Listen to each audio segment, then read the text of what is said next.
সুনামগঞ্জে পানি সম্পদ মন্ত্রী মোহাম্মদ শহীদুদ্দিন চৌধুরী অ্যানি বলেছেন, হাওরের ফসল রক্ষা বাঁধ খুবই গুরুত্বপূর্ণ প্রকল্প। এই প্রকল্পটি পানি মন্ত্রণালয় সরাসরি তদারকি করে। বাঁধ নির্মাণ যাতে সুন্দর ও দুর্নীতিমুক্ত হয় সেই দিকে সরকার সবচেয়ে বেশি নজরদারি রাখবে। প্রতিনিধি মোহাম্মদ হাসান আলী জানান, শুক্রবার দুপুরে সুনামগঞ্জের ধর্মপাশার চন্দ্রসোনার তাল হাওর পরিদর্শন শেষে সাংবাদিকদের প্রশ্নের জবাবে এ কথা বলেন মন্ত্রী। এ সময় শহীদুদ্দিন চৌধুরী অ্যানি বলেন, বিগত সময়ে হাওরের ফসল রক্ষা বাঁধ নির্মাণে অনেক দুর্নীতি অনিয়ম হয়েছে। এটা যাতে ভবিষ্যতে না হয় সেজন্য তারা জিরো টলারেন্স নিয়ে আসার চেষ্টা করছি। সেই সঙ্গে খাল খনন, নদী খনন কিংবা বাঁধ নির্মাণ, এই কাজগুলো করা বিএনপির সরকারের সবচেয়ে বড় দায়িত্ব। সুতরাং এই প্রকল্পগুলোতে কেউ যাতে দুর্নীতি করতে না পারে সেই জন্য সরকার সতর্ক অবস্থানে রয়েছে।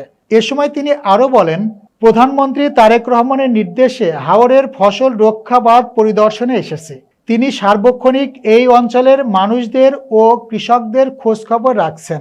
এ সময় উপস্থিত ছিলেন সুনামগঞ্জ 1 আসনের সংসদ সদস্য কামরুজ্জামান কামরুল, সুনামগঞ্জ 3 আসনের সংসদ সদস্য কয়সর আহমদ, সুনামগঞ্জ 4 আসনের সংসদ সদস্য অ্যাডভোকেট নুরুল ইসলাম নুরুল, সুনামগঞ্জ 5 আসনের সংসদ সদস্য কলিমুদ্দিন মিলন ও সুনামগঞ্জ পানি উন্নয়ন বোর্ডের নির্বাহী প্রকৌশলী মামুন হাওলাদার সহ অন্যান্যরা।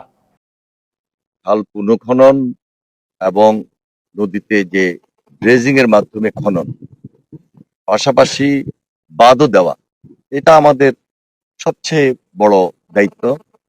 এবং এই মন্ত্রণালয়ের মাধ্যমে আমরা চেষ্টা করছি যে সাধারণ মানুষের জন্য যেটি খুব বেশি সহায়ক, জনগুরুত্বপূর্ণ, সেই দিকে নজর রেখে আমরা এই কাজগুলোকে সম্পূর্ণ করি।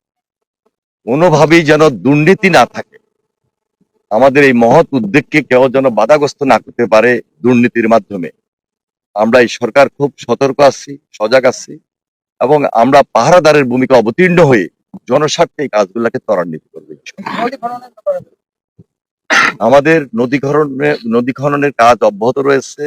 যেখানে নাই সেখানে নতুন প্রকল্প, নতুন উদ্যোগ গ্রহণ করে এই সুবিধাটুকু আমরা যেন আমাদের সাধারণ মানুষের দোরগোড়ায় নিয়ে যেতে পারি, মানুষের পাশে নিয়ে যেতে পারি, সেই জন্য আমরা খুব অ্যাক্টিভ আছি এবং দায়িত্বশীল অবস্থা থেকে আমরা এই কাজগুলোকে সম্পন্ন করছি এবং সরকারের পক্ষ থেকে আমরা পানি সম্পদ মন্ত্রণালয় সরাসরি তদারকি করছি যে কিভাবে আমাদের এই অঞ্চলে সেচের মাধ্যমে আমরা বিশেষ করে জুন পর্যন্ত শুকনো মৌসুমে মানুষকে সবচেয়ে বেশি উপকারটা দিতে পারে।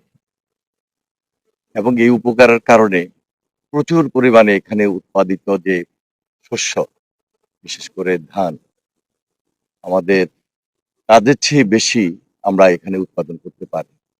এই উৎপাদনটা কন্টিনিউ করার জন্য আমাদের এই বাঁধটা খুবই জরুরি। এই বাঁধটা যেন আমরা পার্মানেন্টলি ধরে রাখতে পারি, সেটা হলো আমাদের একটা লক্ষ্য। আরেকদিকে এখানে অনেকগুলা ডুবন্ত বাঁধ আছে। এই ডুবন্ত বাঁধগুলা প্রতি বছরই রিপেয়ার করতে হয়, এবং এই রিপেয়ার করার কারণে আমাদের এই অঞ্চলে উৎপাদিত শস্য অনেক বৃদ্ধি পাচ্ছে এবং বাংলাদেশের যে খাদ্যে একটা স্বয়ংসম্পূর্ণতা অর্জনের ক্ষেত্রে এটা সহায়ক ভূমিকা রাখছে এই অঞ্চল। যার কারণে আমাদের এই হাওড় অঞ্চলে আমরা মন্ত্রণালয়ের পক্ষ থেকে সবচেয়ে বেশি গুরুত্ব দিচ্ছি এবং আমাদের এই নির্বাচিত সরকার, আমরা আমাদের মাননীয় প্রধানমন্ত্রী তার নির্দেশে এখানে উপস্থিত হয়েছি। তিনি সবসময় খোঁজখবর রাখছেন এবং আমরা দায়িত্ব নিয়েই আজকে মানুষের পাশে দাঁড়িয়েছি। এটা আমাদের নির্বাচনী প্রতিশ্রুতি। আমরা প্রতি বছর যেন এই কাজগুলা সুন্দরভাবে হয় এবং সম্পূর্ণভাবে দুর্নীতিমুক্ত আমাদের এই অঞ্চলটা যেন থাকে, সেই দিকে আমাদের সবচেয়ে বেশি নজর। এই কথাটি আপনি বলছিলেন, প্রায় যে এই সমস্ত বাদ দিতে গেলে অনেক দুর্নীতি এখানে ছড়িয়ে পড়েছিল, এটা যেন ভবিষ্যতে না হয় সেখানে আমরা জিরো টলারেন্স নিয়ে আসার চেষ্টা করছি।